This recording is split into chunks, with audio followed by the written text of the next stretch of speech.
حضرت میاں شیر محمد شرک پوری علیہ رحمہ فجر کی نماز کے بعد یہ ٹوٹیاں نہیں جس طرح ہوتی تو وہ چھوٹا سا برآمدہ تھا، تو برآمدے کے اوپر بیٹھ کے وظائف کرتے تھے اور پھر اشراق کی نماز تک وہاں بیٹھتے اور پھر تشریف لے جاتے۔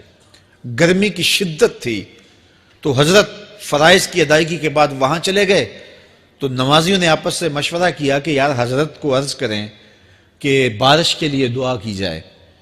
تو حضرت جا کے وہاں اپنے وظائف میں لگ گئے، تو انہوں نے کہا چلو ہم مسجد کے سین میں کھڑے ہو جاتے، حضرت توجہ کریں گے تو عرض کریں گے۔ تو جتنے نمازی تھے وہ سارے صحن میں کھڑے ہو گئے اور برآمدے کے اوپر میاں صاحب وظائف میں لگے۔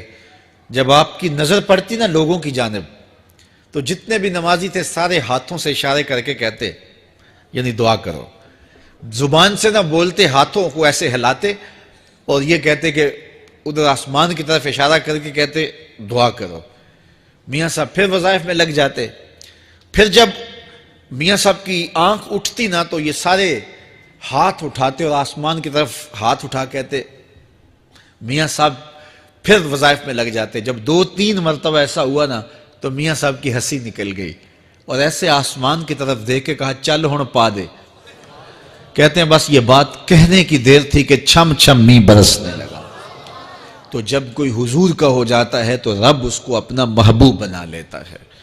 تو حضور کی محبت خدا کی محبوبیت کا ذریعہ ہے، اس لیے ہمیں حضور کا پیار اپنی روحوں میں موجزن کرنا ہے، حضور کی محبت اپنی روحوں میں اتارنی ہے، اور محبت اپنے تمام تر تقاضوں کے ساتھ جب روح پذیر ہوگی تو پھر ہمارا انداز زندگی بھی سنور جائے گا، ہماری آخرت بھی سنور جائے گی۔ محبت کے من جملہ تقاضوں میں سے سب سے بڑا تقاضا محبوب کی اطاعت ہے، کہ بندہ جس سے پیار کرتا ہے اس کی بات مانتا ہے۔ یہ ہے دعوی محبت کا ثبوت، اس کی دلیل۔ اور حضور کے صحابہ کی زندگیاں دیکھیے کہ انہوں نے حضور علیہ السلام کے ساتھ کیسے پیار کیا، حضور کی محبت میں اپنی عادتوں کو بدل دیا۔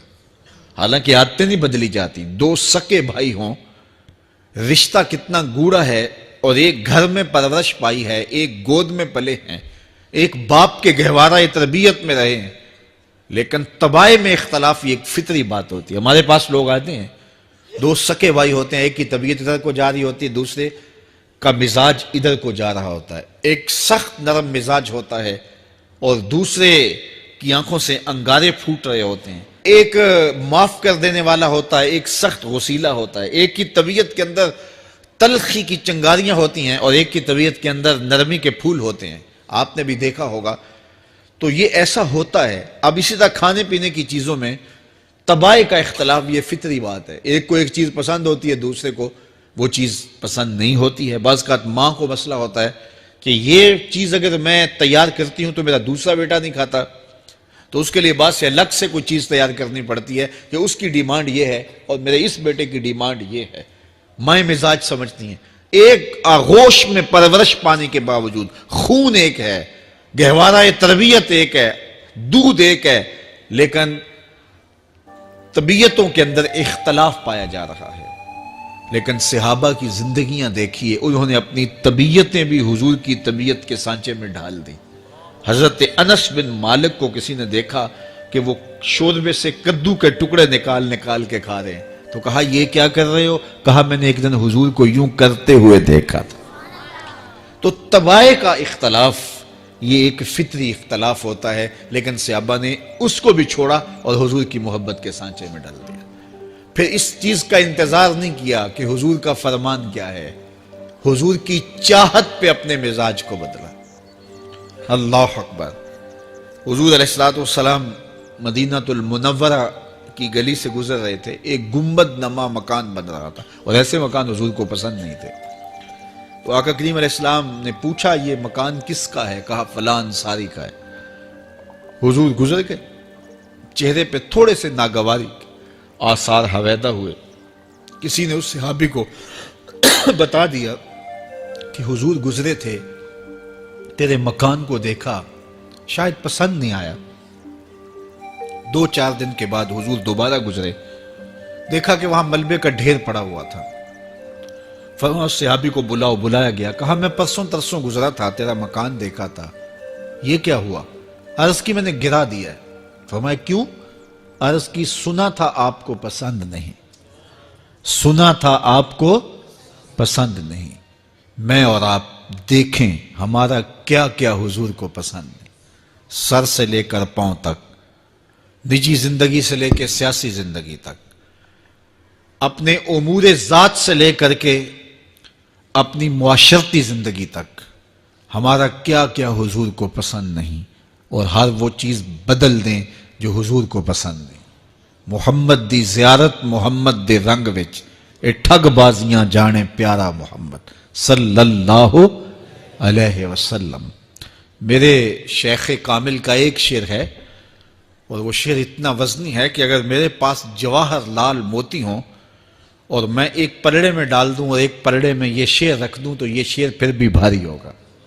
یاری لا تو پاک نبی سنگ، اے پر پوری یاری، پھر درود قبول ہے تیرا لکھ نہ لوں ایک واری۔ 1.25 مرتبہ درود پڑھنا ایک طرف، اور ایک دفعہ حضور کی ذات پہ درود پڑھنا، ان کی محبت کے سانچے میں یوں ڈھل کر کے جو وہ کہتے ہیں وہ میری زندگی کا عمل ہے، یہ اس سے وزنی ہے، یہ اس سے بھاری ہے۔ تو حضور کی محبت، حضور کے ایک صحابی تھے، وہ حضور کو ملنے آئے، اور آئے تھے بحرین سے۔ اچھا، انہوں نے حضور کو سلام کیا تو حضور نے رخ پھیر لیا، ناراضگی کا اظہار کیا، تو وہ سمجھے کہ شاید حضور نے ایسے ہی رخ پھیرا، تو جدھر حضور نے رخ پھیرا وہ ادھر جا کے سلام کرتے ہیں، تو حضور نے پھر رخ پھیر لیا، سمجھ گئے کہ حضور ناراض ہیں۔ اب انہیں سمجھ یہ نہیں آ رہی تھی کہ ناراضگی کا سبب کیا ہے۔ وہ اصحاب رسول سے پوچھنے لگے کہ حضور مجھ سے ناراض لگتے ہیں، آپ میں سے کوئی بتا سکتا ہے کہ حضور کیوں ناراض ہیں؟ اللہ اکبر! آج تو کوئی بڑا باپ ہو، مرشد ہو، استاد ہو، ناراض ہو جائے اور شاگرد کو ناراضگی کی وجہ معلوم نہ ہو تو وہ الٹا ناراض آگے سے ہو جاتا ہے کہ میں نے جرم کیوں کیا ہے کہ استاد کا مزاج بگڑ گیا ہے۔ اللہ اکبر! لیکن ذرا دیکھیے، رنگ دیکھیے محبت کے، وہ صحابہ سے پوچھتا پھرتا ہے کہ حضور مجھ سے ناراض ہیں، مجھے بتائیے کہ کیا سبب ہوا؟ تو انہوں نے کہا کہ یہ تیرے ہاتھ میں جو سونے کی انگوٹھی ہے، اس سے حضور ناراض ہیں، کیونکہ حضور اس کو منع کر چکے ہیں۔ امت کے لیے سونا چاندی حضور نے امت کے مردوں کے لیے منع فرما دیا، صرف 4.5 ماشے سے کچھ کم کی انگوٹھی چاندی کی، اور وہ بھی عدد میں 1 ہو، شریعت نے جائز رکھی ہے۔ اگر 2 ماشے کی 2 ہوں گی تو پھر بھی جائز نہیں۔ عورت کو جائز ہیں 10 انگوٹھیاں پہنے، سونے کی پہنے، چاندی کی پہنے، یہ اس کا زیور ہے۔ مرد کو زیور کی ضرورت نہیں ہے، زینت کی ضرورت نہیں ہے، لہذا مرد کے لیے 1 انگوٹھی رکھی گئی ہے، وہ بھی اس لیے کہ اگر وہ کہیں مشکل میں ہو تو اس کو بیچ کر کے 2 وقت کا کھانا لے سکے۔ باقی اس کے لیے انگوٹھی 4.5 ماشے سے کم کا چاندی یا سونا 1 ماشا ہی کیوں نہ ہو، اس کے لیے جائز نہیں ہے۔ تو اس نے سونے کی انگوٹھی پہن رکھی تھی، لیکن اسے حرمت کا پتہ نہیں تھا، تو اس نے کہا کہ حضور مجھ سے کیوں ناراض ہیں؟ تو صحابہ نے کہا شاید یہ اس انگوٹھی کی وجہ سے ناراض ہیں۔ تو اس نے یہ نہیں کہا کہ مجھے تو پتہ ہی نہیں تھا، میرا کیا قصور؟ خیر، اس نے انگوٹھی اتار کے حضور کو پیش کرتے کہا حضور آپ اس وجہ سے ناراض ہیں؟ حضور نے انگوٹھی پکڑی اور ایسے پھینک دی، ناراضگی کی وجہ ختم ہو گئی، وہ بیٹھ گیا، بات شروع ہو گئی۔ اللہ اکبر! جب سلسلہ کلام ہوتا رہا، جب مجلس برخاست ہوئی، لوگ اٹھ کے گھروں میں جانے لگے، وہ بھی اٹھا اور الٹے پاؤں سے پیچھے چلا، تو کسی نے اس کو کہا وہ انگوٹھی تو اٹھا لو، سونے کی انگوٹھی ہے، قیمتی ہے، چلو تمہارے لیے پہننا جائز نہیں، تمہاری بیوی کے لیے تو جائز ہے۔ تو اس نے کیا جواب دیا سنیے، اس نے کہا واللہ لا آخذہ وقد طرحہ رسول اللہ صلی اللہ علیہ وسلم، اللہ کی قسم میں اس انگوٹھی کو کبھی بھی نہیں اٹھاؤں گا جس کو میرے حضور نے پھینک دیا ہے۔ تو یہ تھی ان کی محبت، یہ تھا ان کا انداز۔ تو آئیے میں اور آپ حضور سے اگر محبت کرتے ہیں تو حضور علیہ السلام کا طرز زندگی، حضور کا انداز معاشرت اختیار کریں۔ کثرت کے ساتھ مائیں بہنیں بیٹیاں بھی موجود ہیں، وہ بھی اپنی اولادوں کی تربیت اس نہج سے کریں کہ وہ حضور کی سنت، حضور کی سیرت اور حضور کی اتباع کے سانچے میں ڈھل جائیں. زندگی کا مقصد ہی یہی ہے. آئے، بڑے ہوئے، جوان ہوئے، بوڑھے ہوئے، چلے گئے. ہم سے پہلے بھی چلے گئے، ہم بھی چلے جائیں گے، بعد میں آنے والے بھی چلے جائیں گے.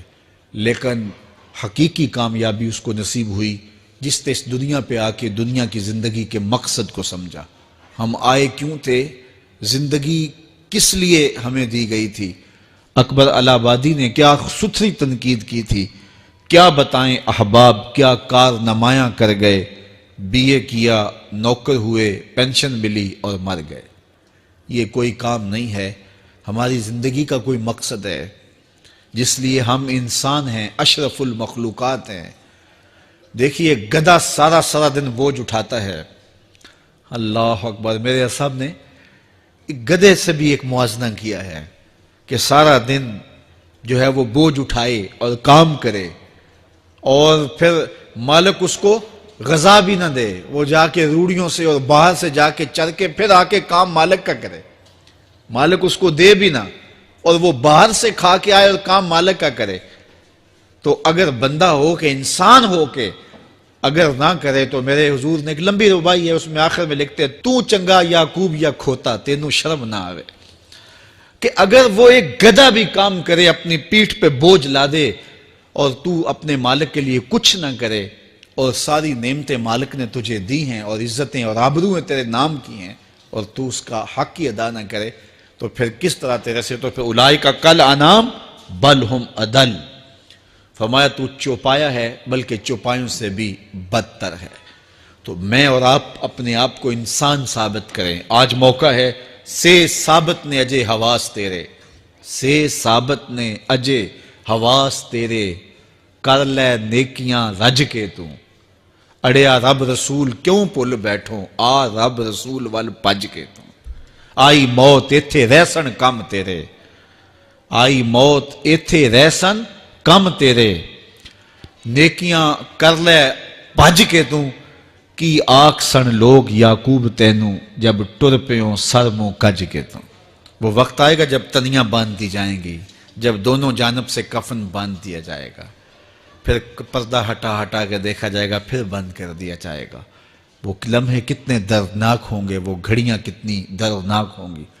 آج مجھے اور آپ کو اللہ نے موقع دیا ہے تو آج حضور کی سیرت کو اپنانے کا، اپنی روحوں میں اتارنے کا عزم کر کے اس